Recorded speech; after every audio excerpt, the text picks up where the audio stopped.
Welcome, here I've got the INFINIX S5 and I'm gonna show you how to turn on and off the camera leveler at this device.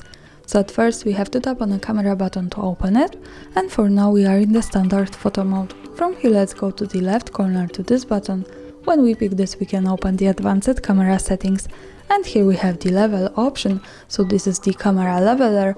By using this button we can easily turn it on and another tap to turn it off here. For now let me keep this turned on, let's go back to the camera to see it. As you can see, it shows us this line. This is useful, for example, when we want to keep our photographic topic straight at the picture. As you can see, this is how it works here. And of course, when we don't need this, we can easily go back to the settings in the left corner and use this button to turn it off. So for now in the camera preview, the leveler has gone. And that's all, thanks for watching, subscribe our channel and leave the thumbs up.